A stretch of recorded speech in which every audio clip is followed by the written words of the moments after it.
Amém. 1 Reis 19, verso 1. A seguir, nós vamos lendo e vamos pontuando. Se você puder deixar sua Bíblia aberta, vai facilitar, porque nós vamos, à medida que nós vamos lendo e conversando, nós vamos fazendo a nossa devida reflexão. O tema que a minha Bíblia sugere aqui é a fuga de Elias para Horebe. A fuga de Elias para Horebe. E o primeiro versículo diz assim: Ora, Acabe contou a Jezabel tudo o que Elias tinha feito, como havia matado todos aqueles profetas à espada. Eu quero fazer a primeira parada e fazer como nota de introdução o versículo primeiro que fala do rei Acabe, o rei de Israel Acabe, fala de Jezabel, fala de Elias. Acabe e Jezabel eram pessoas que estavam desviadas, completamente desviadas da palavra. A pessoa desviada da palavra, ela é problemática. O rei, ele havia sido ungido para ser rei, para fazer a coisa certa, mas ele decidiu fazer a coisa errada. A mulher dele, por conseguinte, ela ia de mal a pior. E o Elias é um homem usado por Deus. O Elias é um homem que colocou a vida dele à disposição do reino. E o Elias tem alguns textos aqui selecionados para fazer-nos pensar sobre o que Deus fez através do Elias. E nós vemos isso tudo registrado em 1 Reis 17 e 18. Nós vemos através de Elias a palavra proferida, ficar 3 anos e 6 meses sem chuva, e ficou sem chuva. Elias, ele é aquele que consegue, através da palavra profética, parar a chuva, mas ao mesmo tempo ele vai e logo depois ele profere a palavra profética da chuva e a chuva vem.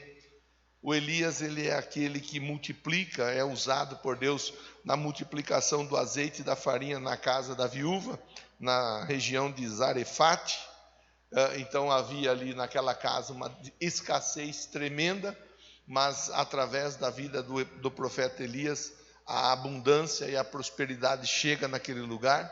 Esse mesmo Elias, naquela casa que não tinha a criança, profetiza e a criança nasce.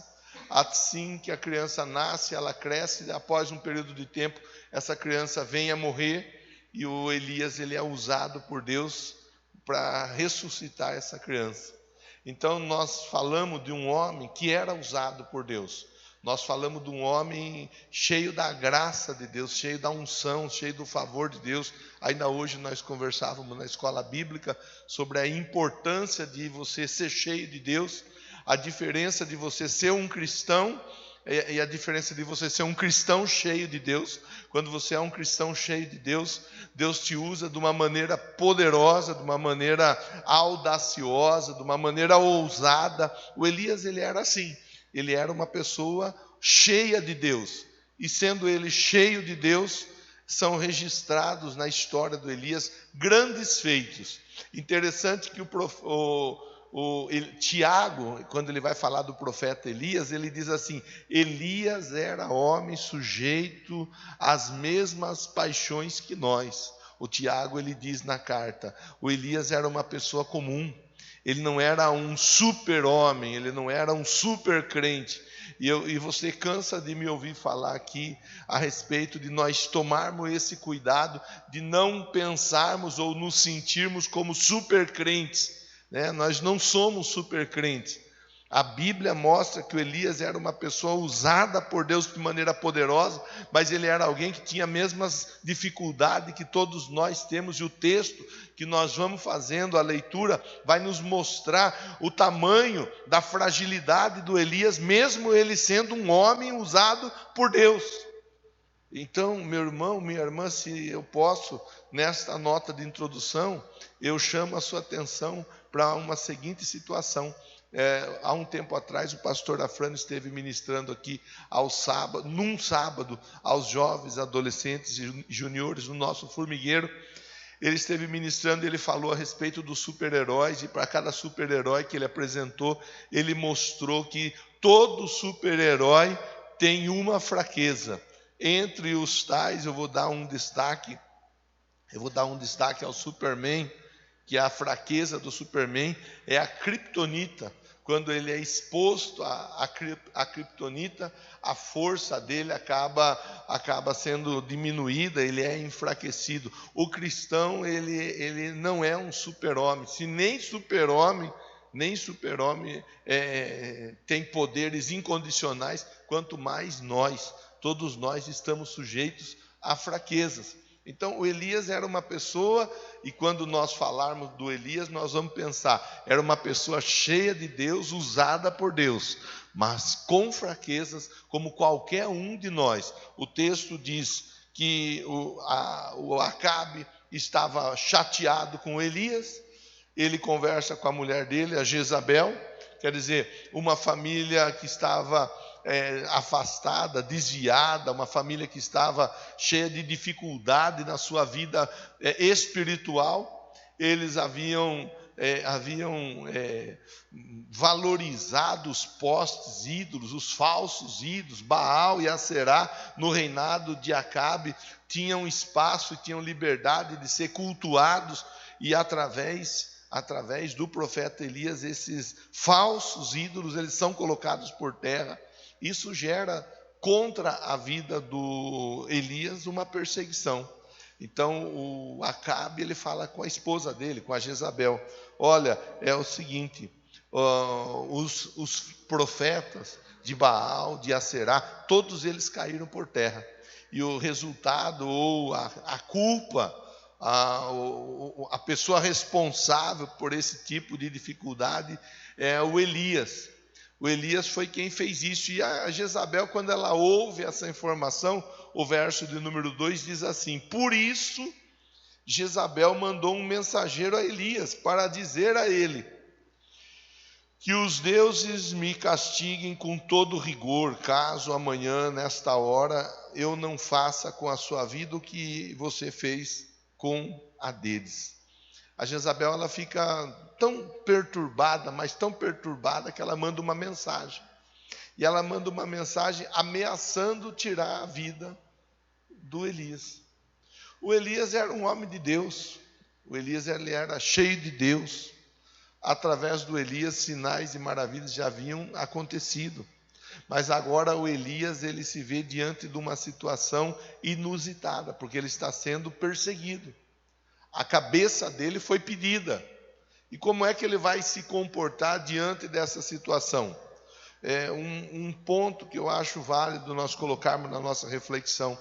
Você que gosta de anotar, você que gosta de fazer as suas anotações, é o seguinte: o Elias, ele havia sido ou estava sendo perseguido, mas sobre a vida dele estava a marca de Deus. A ação e a unção de Deus estava sobre a vida dele. E a Bíblia diz que no ungido do Senhor, o maligno não toca. Se eu posso destacar algo que nós devemos de buscar nessa noite, é a unção de Deus sobre a nossa vida. É a marca de Deus sobre a nossa vida. É a bondade, é desejarmos estarmos debaixo da unção e da graça de Deus. Se tem algo que nós devemos e podemos procurar, é isso daí. Deus me unge, me marca, me protege, me guarda, me livra de todo mal. Pois bem, o Elias, ele vem após algumas vitórias. E essa é uma outra situação. Eu não vou dizer segundo ponto, porque eu não estou elencando de maneira pontual as situações, mas eu acho válido você fazer um grifo aí no seu caderno, na sua anotação, e um chamado de atenção. O Elias vem após vários feios. Ele havia profetizado que não ia chover e não choveu, profetizou que ia chover e choveu, fez multiplicar o azeite e a farinha na casa da viúva, depois profetizou a vida de um filho, aí depois ele ressuscitou aquele filho que havia morrido. O Elias, ele havia conquistado algumas vitórias, e as vitórias, elas são importantes para todos nós, mas as vitórias são importantes para o bem e são importantes para o mal. Porque a vitória, ela pode dar à pessoa um determinado estágio de folga, de tranquilidade. A vitória, ela pode trazer à pessoa o falso pensamento de que, já que você conquistou uma vez, conquistou duas, conquistou 3 vezes, você não precisa mais esquentar a cabeça com nada, você é um conquistador por natureza, e assim muita gente acaba se atrapalhando no meio do caminho. Não são poucos os que adquiriram para si alguma riqueza e logo após adquirir a riqueza se arrebentaram. Não são poucos. Você conhece pessoas, você já ouviu muita gente, inclusive famosa, que após trazer para si riquezas acabou se arrebentando. A riqueza acabou fazendo mal. Na verdade, não foi a riqueza, foi a vitória conquistada que não foi administrada da maneira como devia ser administrada. Todos nós, eu e você, devemos ter o nosso pé no chão. Aliás, fale para quem está pertinho de você: pé no chão, coração no céu. Isso, irmão, essa é uma verdade que nós devemos ter. É pé no chão, mas o nosso coração tem que estar no céu. Quando é assim, toda vitória que nós conquistamos, nós entregamos a glória para Deus e não nos esquecemos que somos pessoas falhas, somos pessoas limitadas, somos pessoas que carecem, que necessitam da bondade de Deus. O Elias, ele ouve a mensagem, Jezabel diz que vai te pegar, e Jezabel vai movimentar o reino para acabar com a sua vida, ela falou. O Elias, ouvindo essa mensagem, o verso de número 3 diz que ele teve medo. Ele teve medo. Eu não fiz essa pesquisa e não fui conferir, mas eu já ouvi dizer que, segundo estudiosos, a expressão não temas é apresentada na Bíblia 366 vezes. Eu não fui conferir, não sei se alguém já conferiu. Se for verdade, uma expressão para cada dia do ano, dizendo não temas, ou seja, durante o ano todo nós não precisamos temer nada. Engraçado que o Elias, e eu falei no início da conversa, na introdução, dizendo que Elias era uma pessoa sujeita a dificuldades como eu e você. É engraçado que a Bíblia diz: o Elias teve medo. E quando Elias teve medo, ele tem um posicionamento na vida dele. Ele tem o posicionamento de fugir.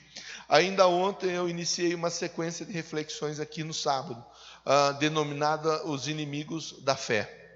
Primeira conversa nossa ontem foi sobre a ansiedade. Ansiedade é excesso de futuro. Quem fica pensando demais lá na frente se atrapalha hoje. Assim como a depressão é excesso de passado. Quem fica pensando demais no passado se atrapalha hoje. O estresse é o acúmulo do passado exagerado, do presente exagerado na vida presente.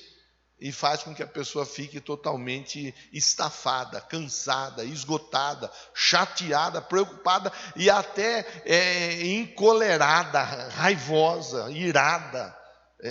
Quando nós conversamos ontem, um dos textos que eu citei para reflexão é sobre tudo aquilo que você deve guardar, guarde o seu coração.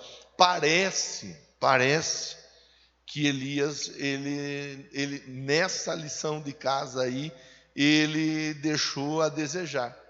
Parece que Elias não guardou o coração. Tanto não guarda o coração que ele fica com medo. O coração é carinhosamente apresentado na Bíblia como o centro das nossas emoções, como o centro da nossa vida, de todo o nosso ser. Então, o medo é algo ligado às emoções. Sobre tudo aquilo que você deve guardar, guarde o seu coração. Com outras palavras, Deus fala para todos nós nessa noite: não tenha medo de nada. Porque se você tiver medo de qualquer coisa, você vai acabar fazendo a coisa errada. Não tenha medo. O espírito de fortaleza de Deus está sobre a sua vida. O espírito de fortaleza, ele vai te tomar. A coragem que vem do céu, ela vai te envolver de um jeito que você vai se posicionar diante das situações mais difíceis. E se tem uma coisa que todos nós precisamos é de coragem. Porque às vezes dentro da nossa casa, na nossa família, no casamento ou com os filhos, às vezes apresentam algumas situações difíceis de resolução difícil. Se nós não tivermos coragem, nós fazemos a coisa errada. Nós fugimos de resolver da forma correta, da forma certa. Na nossa vida profissional, às vezes, acontecem situações que são de difíceis resolução. E se nós não tivermos coragem, nós acabamos ficando aí, de repente, de maneira equivocada no nosso posicionamento dentro da vida profissional. Na vida emocional, na vida sentimental, é a mesma história. Se não tiver coragem para tomar determinadas atitudes, acaba muitas vezes sofrendo as consequências depois da covardia, do medo. Então o Elias, ele tem medo. Quando ele tem medo, ele faz o quê? Ele foge. É interessante, nós vamos continuar a leitura, vamos seguir a leitura juntos aqui, ó. Elias teve medo, verso 3. E para salvar a sua vida, fugiu.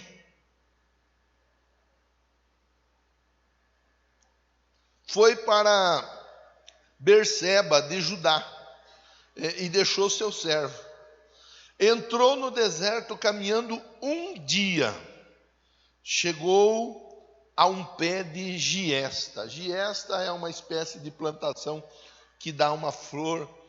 Tem dois tipos. Uma dá uma vegetação amarela, com flores amarelas, e uma outra com vegetação, com flores brancas.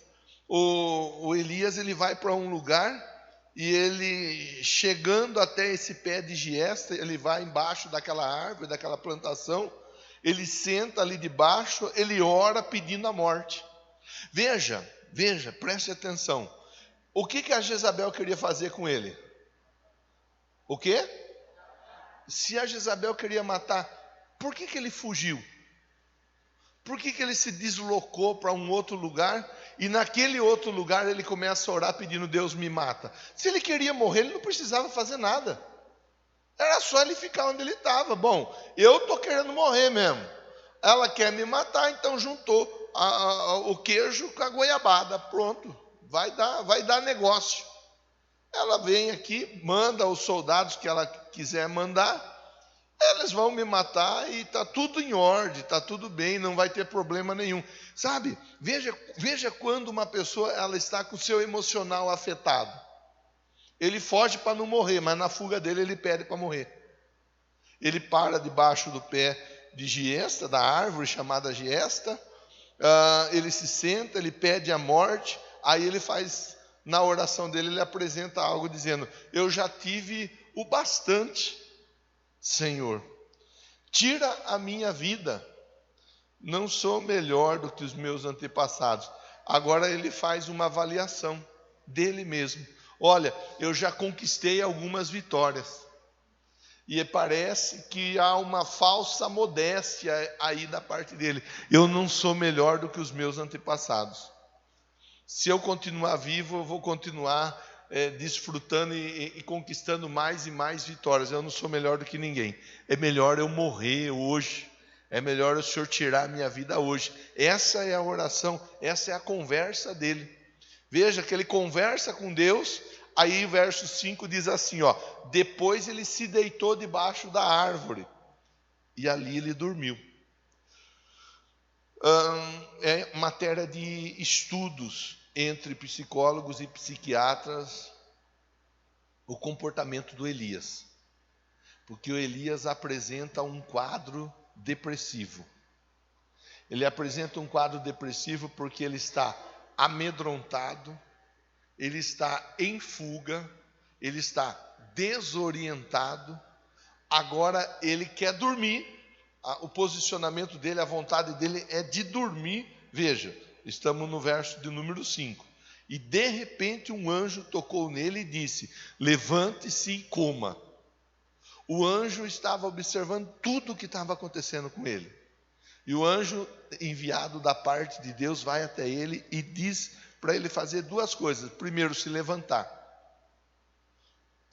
Não sei se alguém aqui já passou por uma situação de depressão, alguém que está lutando, enfrentando esse tipo de dificuldade. Mas uma das características fortes na vida de uma pessoa depressiva é essa: a vontade de ficar apenas em casa, deitado, dormindo ou escondido de tudo e de todos, fugindo de tudo e de todos. O Elias está desse jeito. E o anjo vai ali até ele, e o anjo toca nele, e o anjo fala duas coisas para ele: você precisa se levantar. Você precisa se levantar. Você não pode ficar do jeito que você está. Deus está respondendo, talvez alguém aqui nessa noite, talvez alguém através da transmissão. Você precisa se levantar. Se você não se levantar, vai ser pior.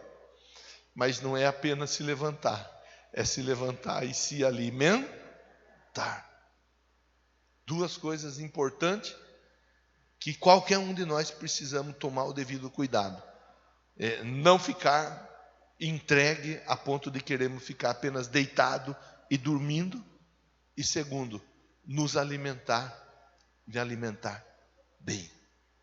Interessante que o Elias está em fuga. Se ele está na casa dele, o anjo fala para ele: vai na cozinha. Hoje a irmã Maria, sogra da Ilma, ela voltou de viagem. Aleluia, glória a Deus. Quando ela vai para Minas, ela viaja, daí ela volta, ela sempre traz presentinho para mim. Já falei, se não trouxer presente, eu não libero para viajar de novo. E ela trouxe um queijo gostoso, assim, daqueles bem furadinho, Leandro.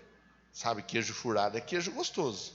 Eu comi um pedaço já, nem eu escondi da Marcinha. Que lá. Já gritou ali já. Eu escondi o queijo. Aí ela trouxe umas rosquinhas, também estava lá separada, mas eu já vi a Marcinha já passeando com aquele pacote de rosquinha na mão. E ela trouxe uma coisa também que eu nunca tinha comido: banana verde frita. Quem já comeu? É bom, não é?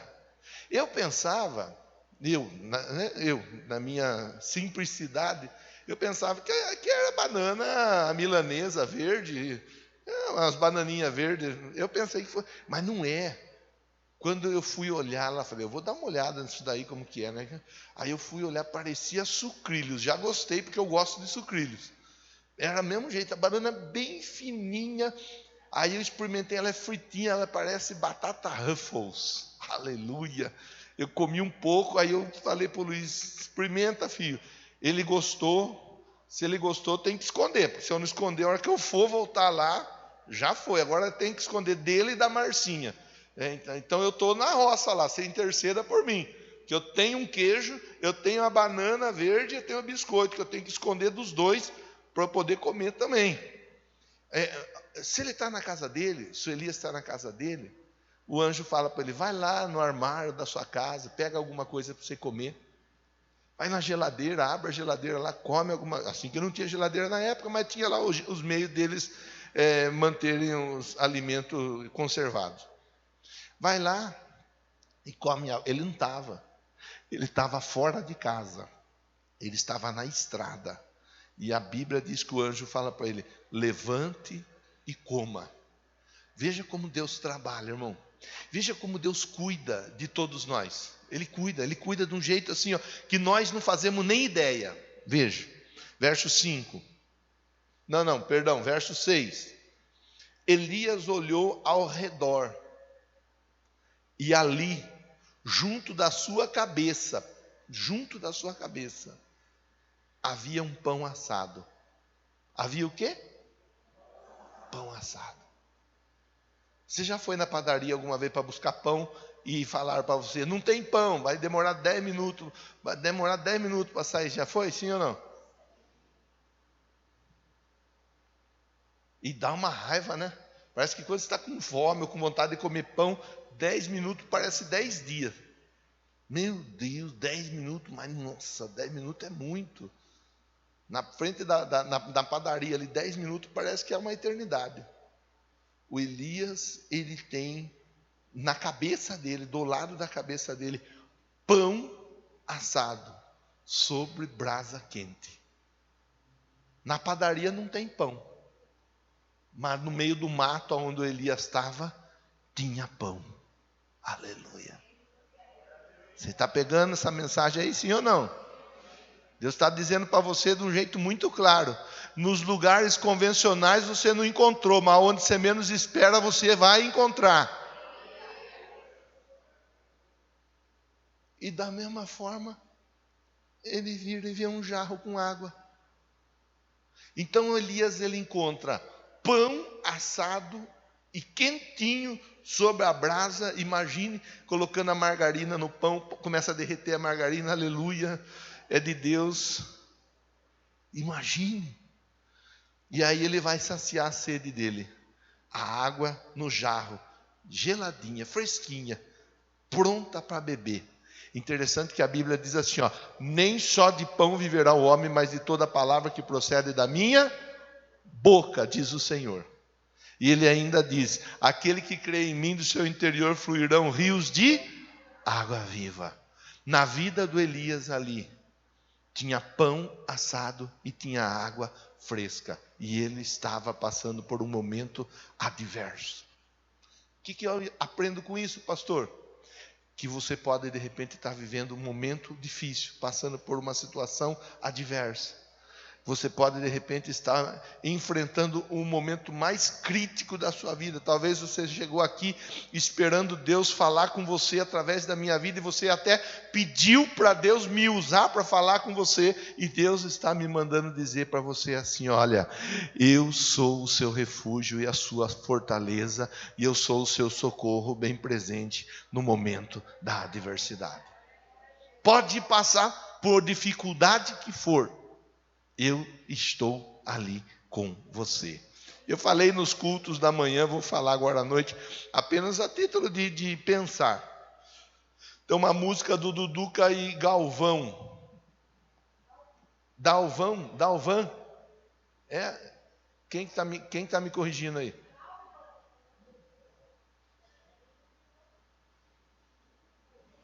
Duduca e Dalvan. É? Eu não sei, irmã. Eita, Duduca e Dalvan. Rastos na Areia, parece que é assim o nome da música. E você conhece essa música, ela é uma música muito famosa. Sonhei que na praia deserta eu caminhava com nosso Senhor. E aí ele conta que apareceu a imagem da vida dele, e ele na praia, ele ia caminhando do lado de Deus, e nos momentos bons via 4 pegadas, né? 2 pessoas caminhando, 4 pegadas. Mas nos momentos difíceis ele via apenas 2 pegadas. Aí ele fica incomodado com aquilo, ele fala: olha, a música conta desse jeito. Nos momentos difíceis da minha vida eu estive caminhando sozinho. E aí Deus fala para ele: é aí que você está enganado. Porque nos momentos difíceis da sua vida, eu estava te carregando. Irmão, essa música ela não é cantada nas igrejas, mas ela até poderia ser, viu Celcinho? É uma música que você vai olhar e a história dela ela faz todo sentido. Porque às vezes nós nos sentimos exatamente dessa maneira.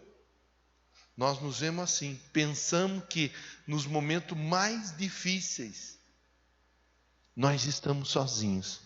E sozinhos nós não estamos nunca. O Elias não estava sozinho. É verdade que ele estava fugindo. É verdade que ele estava com medo. É verdade que o Elias estava indo na direção oposta daquilo que Deus queria que ele fizesse. Mas o tempo todo Deus esteve com ele. Levantou, aí diz assim, ó, ele comeu, verso 6, o final diz, ele comeu, bebeu e fez o quê? Deitou de novo. Comeu, bebeu e deitou de novo. Característica do depressivo, característica. Ai, pastor, nossa, eu só quero dormir. Nem todo que só quer dormir está depressivo. Tem uns que são folgadinhos mesmo, né? Mas não quer dizer que só porque a pessoa só quer dormir, mas é uma das características.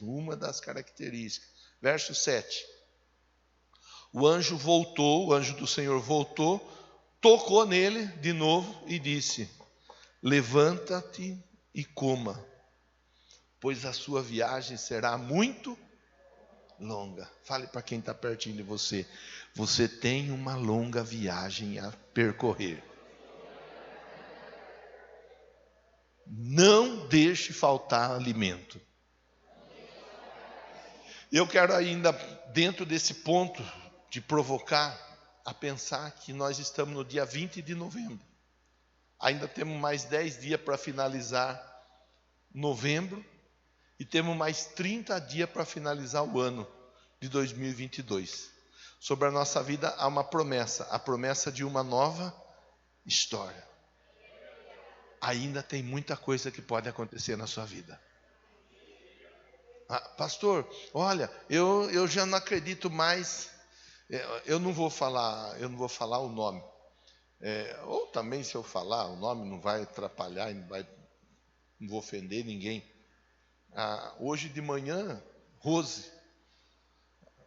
a Rose, porque a Rose foi uma das pessoas que me apresentou para ajudar. A Magna. Hoje de manhã, o filho da Magna estava aqui. Quer dizer, a Magna, ela vem conosco aí já faz algum tempinho. Ela vem apenas na quarta-feira pela manhã.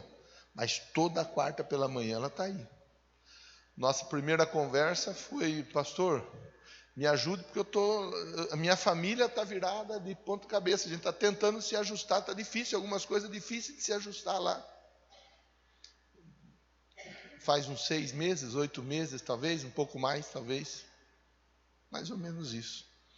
Hoje, pela primeira vez, o filho dela veio, ele estava sentado onde o Rian está sentado. E no final ele veio me cumprimentar, falou: pastor, eu vim, eu gostei e eu pretendo voltar. Por que o senhor está falando isso, pastor? Porque eu acabei de dizer que a viagem que você tem para trilhar, ela é uma viagem, ainda tem muita coisa para acontecer.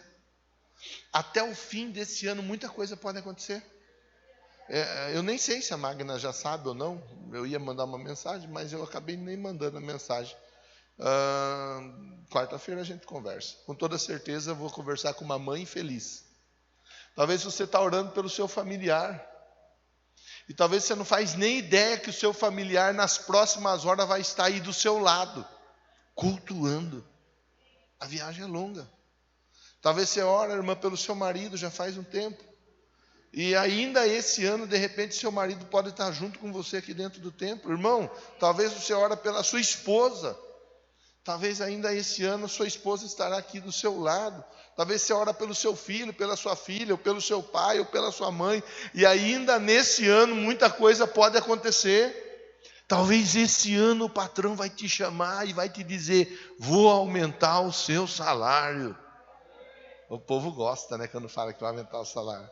E vou aumentar o serviço também. Irmão, mas é justo, não é justo? Aumenta o salário, aumenta o serviço, aumenta a responsabilidade, é justo. E daí? Já estamos ali para trabalhar mesmo? Talvez esse ano ainda, seu familiar vai te procurar e vai dizer: eu fui numa agência de viagem, fiz uma surpresa para você, está aqui, está o contrato da nossa viagem feita, aquela viagem que você tanto esperava. Quanta coisa pode acontecer? Talvez ainda esse ano, você que passou o ano visitando médico para lá, para cá, para colar, talvez ainda esse ano você volta no consultório médico, o médico diga para você: está liberado, está liberada, acabou, está resolvido, não tem mais nada para fazer, você já está curado, você já está curada. Irmão, quanta coisa pode acontecer? Muita coisa pode acontecer. Aqui o texto diz que o anjo falou para ele: levante, coma. E ele levantou, ele comeu, ele bebeu. Aí o anjo vai, acorda ele, fala: levanta, come, que a sua viagem é longa, irmão. O anjo está dizendo assim: não fique sem alimento, porque tem muita coisa para acontecer na sua vida ainda. É claro que está falando da alimentação física, para o corpo, mas não é só para a alimentação do corpo, irmão. É a sua alimentação espiritual. É aquilo que vai te dar força para permanecer em pé diante das dificuldades adversas. É claro que está falando de culto, de cultuar, de sair de casa e vir para o templo, de vencer o cansaço e vir para o templo, de vencer a distância e vir para o templo. É claro que está falando de repente de você, e agora é uma época de difícil tomada de decisão para muitos, porque daqui a pouco os clubes estão abertos, as piscinas estão abertas, as lagoas estão abertas, os rios estão abertos, as poças d'água estão abertas. Você sabe que a gente prega contra tudo isso, né? Eu prego contra rio, prego contra lagoa, prego contra determinados passeios que são perigosos. Eu prego contra. E às vezes arrumo até rola por causa disso, mas sigo pregando contra. Já que vamos passear com segurança. Mas essa chega daqui para frente agora é uma luta. Que o irmão, a irmã vai ser tentado a ir na chácara, que o irmão reservou a chácara 2 dias, final de semana, e aí vai, já aproveita no sábado, mas no sábado só não está bom, tem que dormir lá, aí tem que ficar para o almoço do domingo, e daí passar a tarde na piscina, e daí final do dia está cansado e não vem para o templo porque cansou, mas cansou de brincar. Está errado brincar? Sim ou não? Não, mas não pode deixar de lado aquilo que vai dar força para ter uma caminhada longa. Não pode. Então é uma mensagem que nos chama a atenção. Opa, pera lá. Tem muita coisa, você está orando, você está pedindo respostas para Deus, e Deus vai te responder. Permaneça firme em Deus que Ele vai te responder. Mas não fique sem a devida alimentação. Nem só de pão viverá o homem, mas de toda a palavra que procede da minha boca, diz o Senhor. Verso 8 diz assim, então ele se levantou, comeu, bebeu, fortalecido com aquela comida, viajou 40 dias, 40 noites, até que chegou até Horebe, o monte de Deus. Ali ele entrou numa caverna, passou a noite, a palavra do Senhor veio a ele. Interessante que Deus não falou para ele ir e se hospedar na caverna, mas ele parece que estava procurando um lugar tranquilo para deitar e descansar novamente. Deus pergunta para ele: o que é que você está fazendo aqui, Elias? Essa é a pergunta de Deus para o Elias naquele momento, naquele lugar. O que você está fazendo aqui? É claro que o Elias ele não respondeu isso daí, mas ele, com outras palavras, ele estava fugindo. O Elias estava fugindo. Você vê que às vezes a pessoa ela procura cavernas para ela se esconder, para ela fugir. Ela está com um problema no casamento, ela foge. Ela procura uma caverna e entra naquela caverna para não resolver os conflitos do casamento. A pessoa está com uma dificuldade conjugal, a pessoa está com uma dificuldade com o filho, com a filha, ou com o pai, ou com a mãe, procura uma caverna e se esconde. A pessoa está com uma caverna, está com uma dificuldade emocional, procura uma caverna e vai se esconder. É comum as pessoas se esconderem no momento da dificuldade. Fale para quem está pertinho de você e diga assim: olha, não fuja, não se esconda, se apresente. Deus vai te dar vitória, irmão. Lembre de um exemplo bom, assim, um exemplo muito bom de alguém que não se escondeu e se apresentou. Davi diante do gigante chamado Golias. Não vou ficar falando do Davi aqui, mas enquanto todos os demais soldados se esconderam, o Davi se apresentou. E ele nem soldado era, mas ele se viu afrontado por aquele gigante. Bom, continua o verso de número 10 dizendo assim, ele respondeu: tenho sido muito zeloso pelo Senhor, Deus dos exércitos.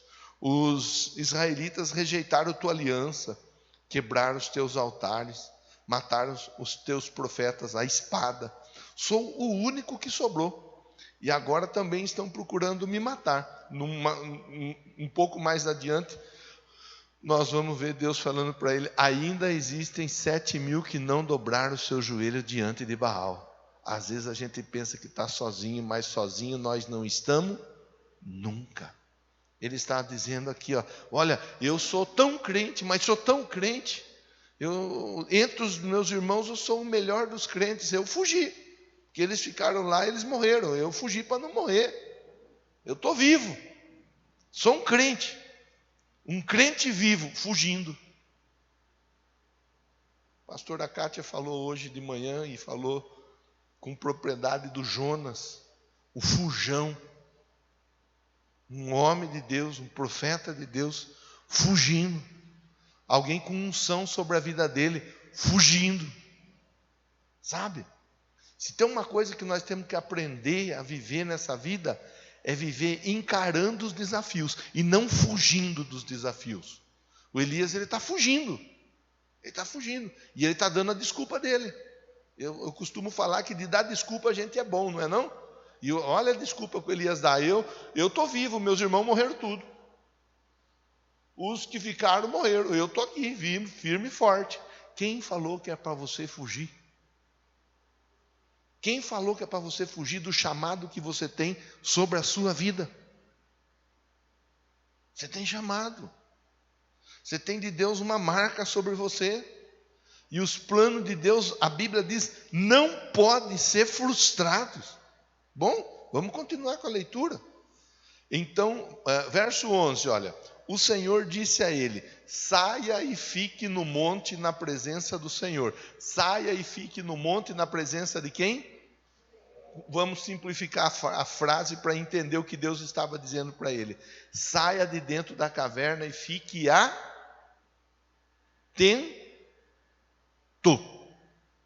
Saia da caverna e fique atento. Fique ligado. Não se distraia. Não deixa nada tirar a sua atenção. Vamos, Elias, saia. Fica no monte, na presença. E isso é importante a gente pensar. Porque às vezes eu estou dentro da igreja, mas eu não estou na presença. Volto daquilo que nós conversávamos ainda hoje de manhã também. Às vezes a pessoa está na igreja, está no templo, mas ela não está na presença de Deus. Está na presença, está atento, está ligado a tudo que Deus faz e fala. É isso que Deus falou para Elias. Bom, continua. Então, fica na presença, pois o Senhor vai passar. Então veio um vento fortíssimo, que separou os montes e esmigalhou as rochas diante do Senhor. Mas o Senhor não estava no vento. O Senhor não estava no vento. Quem já passou por alguma dificuldade com ventania aí? Vento forte, quem já passou apertado? Quando o vento aqui tem vez, é 1h da manhã, eu estou de pé com a mão levantada. Senhor, segura essa tenda, que se ela for para o lado de lá, eu vou ligar para o Vanderlei, vou ligar para o Tom, vou ligar para o João, para o Adriano, para o Anderson, vou ligar para eles vir me ajudar a carregar essa tenda aqui. O Júnior, que mora aqui perto também, segura. Quantas vezes? A Márcia está aí de testemunho. Eu levanto e fico com a mão levantada. Agora com a chuva de pedra que deu, furou, então o vento vem, bate e vai por, né? Deu uma melhorada, né? Se bem que furou. Quando venta forte, eu fico num desespero aqui. Ainda bem que está chumbada, soldada, concretada, tudo certinho. Ali o vento forte passou. O Elias, ele tinha uma palavra de ordem: fique atento. É fácil de você se distrair com o vento, irmão. Tem muito vento. Aliás, a Bíblia diz, Jesus ensina que aquele homem prudente, ele construiu a casa dele sobre a rocha. Vieram o que mesmo? O vento, a chuva, o rio. O vento derrubou aquela casa. Não a que estava construída na rocha, a que estava construída na areia. O vento, ele distrai, hein? Porque tem muito vento derrubando muita gente por aí. E se você não estiver prestando atenção no Senhor, você fica olhando para o estrago que o vento faz. E você se distrai e o Senhor passa. E você perde aquilo que Deus tem para a sua vida. E a gente aprende com isso. Não se distraia com os ventos que passam à nossa volta no dia a dia. Depois a Bíblia diz que depois do vento, veio um terremoto. Mas o Senhor não estava no terremoto. Depois do vento veio o quê? Terremoto. É a mesma história. Terremoto põe para baixo muita coisa. Terremoto faz com que aquilo que está construído desmorone. Se a gente ficar prestando atenção nos terremotos que acontecem à nossa volta no dia a dia. Você já viu o terremoto chegar na casa de alguém? Quem já viu aí? Alguém já viu? Pode levantar a mão, irmão, não precisa ficar com medo, não. Alguém já viu a família de alguém ser desmoronada como se tivesse passado por um terremoto? Alguém já viu? Alguma empresa que sofreu com um terremoto e desmoronou? É. Os terremotos, eles vêm e eles derrubam tudo. Mas Deus falou para Elias: Elias, você fique vai ter terremoto, mas não se distraia com o terremoto. Isso Deus está falando para nós, que pode cair tudo do seu lado direito e cair mais uma porção do seu lado esquerdo, mas eu e você, nós devemos ficar atentos. Depois do vento, do terremoto, verso de número 12, diz: houve fogo. Fogo. Esses dias pegou fogo numa empresa aqui na cidade, né? Não lembro o nome da empresa, mas foi uma semana pegando fogo. Como? Oeste Brasil. Uma semana pegando fogo. Já pensou? Daqui dava para ver a fumaça lá para frente do Unileste. Meu Deus. Se você já passou numa rodovia quando está pegando fogo no canavial, que a turma hoje não costuma fazer isso, mas já foi feito muito, tacar fogo no canavial para depois queimar. Você já passou? Alguém já passou assim? Na rodovia do lado? Dá um medo, não dá? Meu Deus do céu, é aquele fogaréu que você fala: Jesus amado, deixa eu passar logo, que vai que esse fogo inventa de querer pegar eu aqui. O fogo depois do vento e do terremoto, mas o Senhor não estava no fogo. Eu acho interessante, e eu estou encaminhando o final da nossa conversa. Nós estamos falando de um homem que estava fugindo, um homem que foi ameaçado, e tendo sido ele ameaçado, ele resolve fugir, e Deus vai até ele e fala para ele assim: olha, é o seguinte, fugir não é o melhor negócio. O melhor negócio a se fazer é encarar a situação, é encarar o problema. E eu estou com você, fica na minha presença, eu vou passar por você.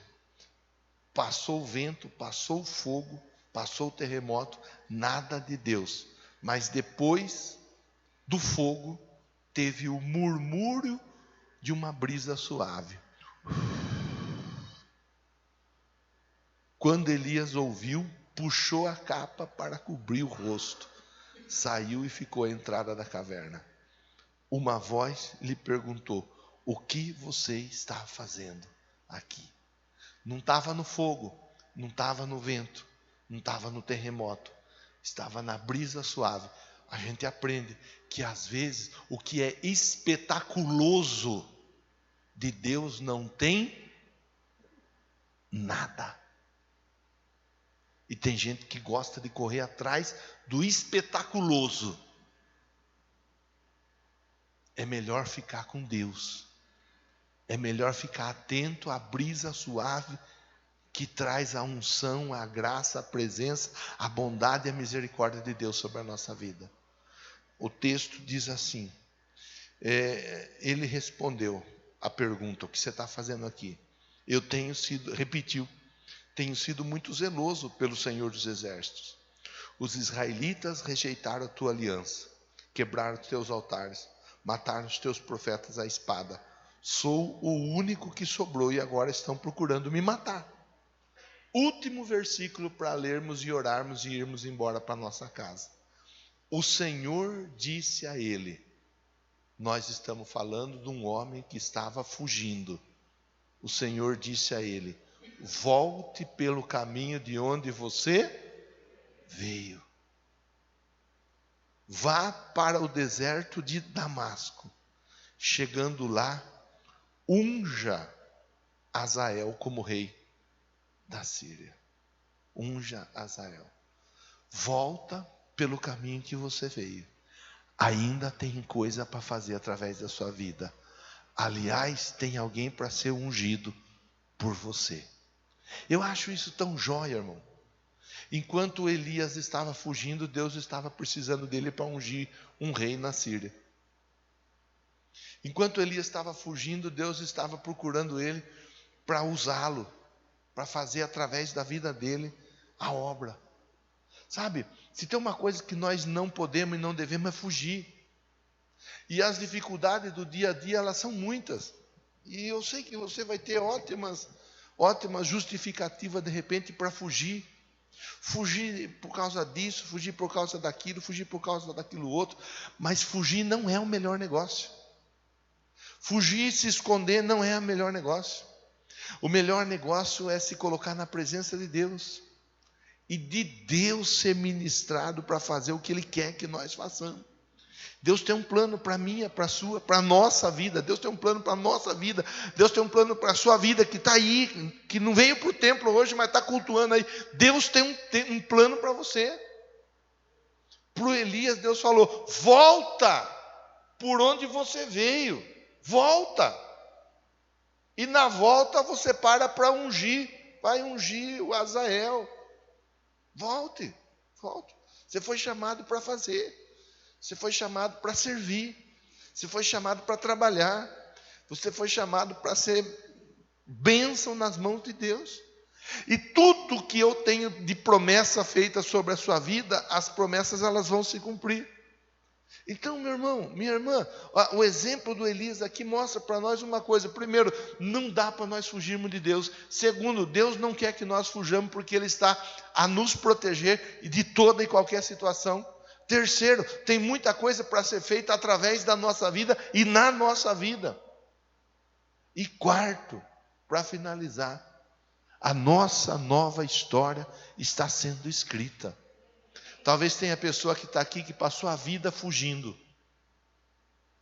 Fugindo de ter um compromisso maior com Deus. Fugindo de passar pelas águas do batismo. Fugindo de casar. Fugindo de tanta coisa, fugindo. Talvez tenha pessoa que está aqui fugindo já faz algum tempo. E Deus está dizendo assim, de um jeito muito simples, muito claro e muito objetivo. Chega de fugir. Eu tenho plano na sua vida. Vamos ficar em pé e vamos orar? A música que nós vamos cantar é aquela música que vocês cantaram, acho que foi a primeira, a tua palavra escondi. Tá bom? É uma música que ela de repente não tem aquele apelo emocional que outras músicas têm, mas é uma música com uma letra muito especial. Guardei a tua palavra no meu coração para não pecar contra ti. Guardar a palavra. Pode vir vento, pode vir terremoto, pode vir fogo, nada vai nos distrair. Nós vamos permanecer com nossos olhos fitos no Senhor. Feche seus olhos e fale com Deus. Se você está fugindo de alguma coisa, converse com Deus e diga: Deus, obrigado por essa palavra. Eu não vou fugir mais não. Eu vou procurar me ajustar. Eu vou procurar me alinhar.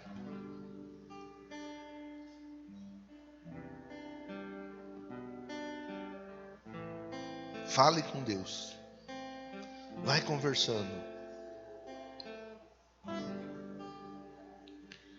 A tua palavra escondi, guardada no meu coração. Meu Deus. Eu não pecar contra ti, Senhor. Toca em cada irmão, toca em cada irmã. O Elias um dia fugiu, Deus. Ele fugiu porque ele estava jurado de morte. A Jezabel disse: vou matar você. Mas o Senhor disse: pode voltar, porque eu vou te proteger. E nós estamos aqui para pensar sobre essa história. Volta pelo caminho que você veio. Meus dons Tem gente para ser ungida são teus. através da sua vida. Vejo razão na minha vida. Meu Deus. Sem ti. Obrigado, Tu és meu Senhor. muito obrigado e meu Deus. pela vida desse irmão, pela vida dessa irmã, Assim como desse homem, dessa mulher que está conosco aqui nesse tempo. Obrigado pela vida daqueles que estão conosco através do online. Muito obrigado. Quero te exaltar, quero te louvar, quero te bendizer por essa palavra. Não é hora de fugirmos, é hora de encararmos o problema e resolvermos o problema com a devida seriedade que ele exige. Eu abençoo esse irmão, essa irmã, que talvez do jeito do Elias acabou ficando com medo de algo. Elias ficou com medo, ele fugiu por causa do medo. Talvez alguém aqui com medo de alguma situação, medo que algo ruim, algo pior possa acontecer. Mas eu quero declarar em nome de Jesus, a palavra está sobre esse povo. Do mesmo jeito que naquela fuga tinha pão e tinha água, a prova de que o Senhor estava com ele o tempo todo. Assim também o Senhor estará com esse irmão, estará com essa irmã. Em nome de Jesus. Cante essa música.